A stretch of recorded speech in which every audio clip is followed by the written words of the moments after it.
Hey, what's up guys? Today I'll show you a comedy horror film, Dead Snow.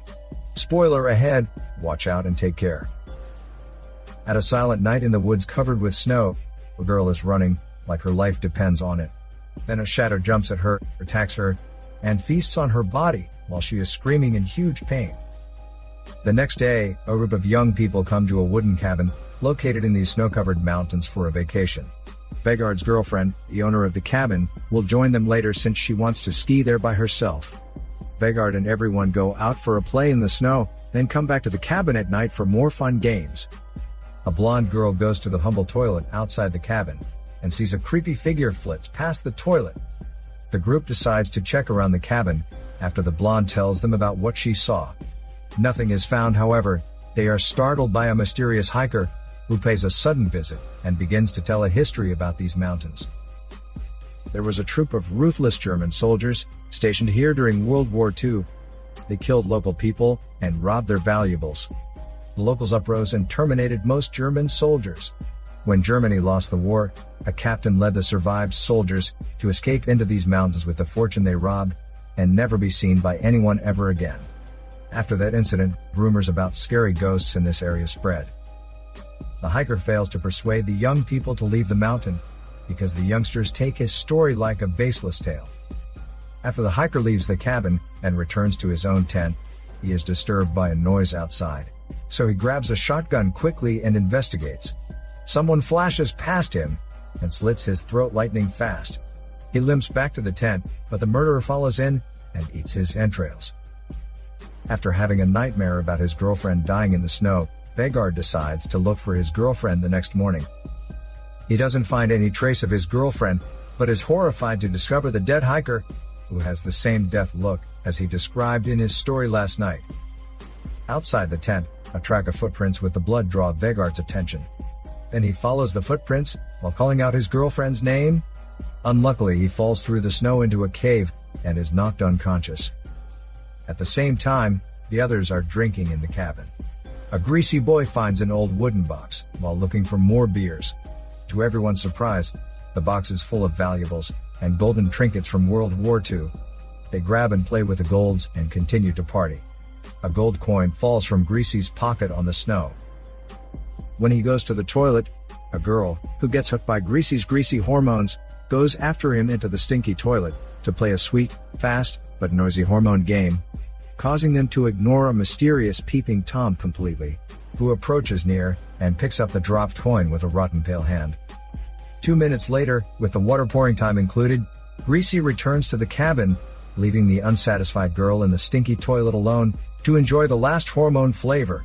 However, she's satisfied to see a terrifying face through the gap of the wood planks, and soon gets attacked by the zombie.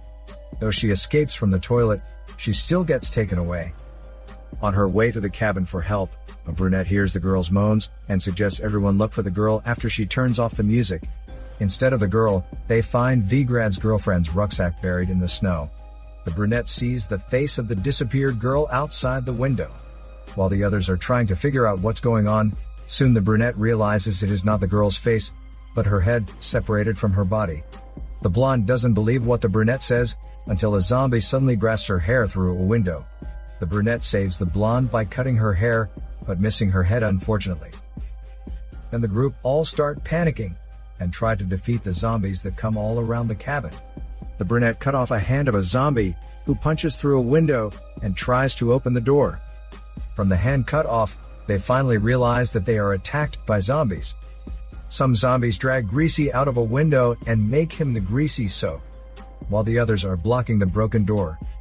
It's only 4 of them left, and they make a plan that the 2 girls run down the mountain to get help, while the 2 boys, Martin and Roy, stay behind to distract zombies. Vegard wakes up eventually, and makes it to the surface. He makes a torch, and searches the cave. The deeper he goes, the more he discovers. There are weapons from World War II, a Nazi flag, German helmets, and his girlfriend's head, the girl that died at the very beginning. Then he figures out that the cave must be the den of the disappearing German soldiers from the hiker's story. It's revealed that after all these years, the soldiers have turned into zombies. A zombie hits Vegard out of a sudden, and pushes him out of the cave, where Vegard kills the zombie using a helmet. However, before he can get a break, another zombie rises under the snow and attacks Vegard. Vegard is knocked from a cliffside by the first zombie. After he kills the second one, he is bitten in the neck by the zombie. Whilst the two hang from the cliff, using a zombie's noodle intestine as a rope, Vegard headbutts the zombie and climbs back up. The two girls are lost while escaping, and decide to run in opposite directions, to avoid zombies that are coming for them. The blonde gets knocked unconscious soon, and awakens to a zombie eating her guts. She activates a stick grenade that blows up herself and the zombie. The explosion attracts the zombie captain and his zombie troop. The brunette hides up on a tree, where a zombie damn bird, however, gets pissed off by the uninvited tree visitor, and therefore exposes her ass to the two following zombies. She kills a zombie with a tree branch when she jumps down. Cornered to the cliffside by the other zombie, she then breaks the ice edge and falls off of the cliff. Luckily, the brunette survives as she lands on thick snow. Meanwhile, Vegard stitches his wounds and mounts a machine gun to a snowmobile he finds. He then races back to the cabin. Martin and Roy are stuck back in the cabin, where Roy makes a flame bottle, planning to burn all the zombies. With his poor aiming ability, Roy throws the bottle at a wall, which lights the cabin, and exposes their location to the zombie captain. Finally, Martin remembers his phone and calls the police, who hang up his call after hearing his absurd story. After escaping from the burning cabin, the two discover all sorts of tools in the hormone-smelly toilet. They pick up some power tools, and begin their fight against the zombie army. Vegard arrives in time, starts shooting and quickly kills all zombie on sight. However, another wave of zombies attack, and kill Vegard. During the chaos after Vegard's death, the enraged Martin accidentally kills his girlfriend, the brunette, who has returned to the cabin. More zombies come to attack. When Martin is too shocked to move after killing his hormone partner, he is bitten on the arm by a zombie. To prevent himself from getting infected, he cuts off his wounded arm without any fear, and then seals the bleeding by burning his flesh in fire. Believing he's pretty safe now, he never expects that a zombie pops out of the snow suddenly, and bites him right on his frozen cock. In massive pain, and fear of losing his hormone ability forever, Martin gives up the idea of cutting it off, as he just did to his wounded arm. After a long battle, the only zombie still standing is the zombie captain. But this is not the final victory for Martin and Roy. With a roar of the captain, countless zombies are awakened from all over the mountain. Whilst running from hundreds of new attackers, Roy is hit in the head by a hammer, and killed by the captain, who retrieves a watch from Roy's pocket. Martin sees all these and realizes that the zombies are here to get back their treasures, rather than collect their poor hormone weapons. Upon knowing the zombies' real intent, Martin retrieves the treasure box from the burnt-down cabin, and hands it to the captain. The zombies withdraw after they get what they want. Quickly, Martin runs down the hill to a car, and ready to start the engine. However, he sees the zombie captain appears outside the car window, when a gold coin drops from his pocket to the car floor.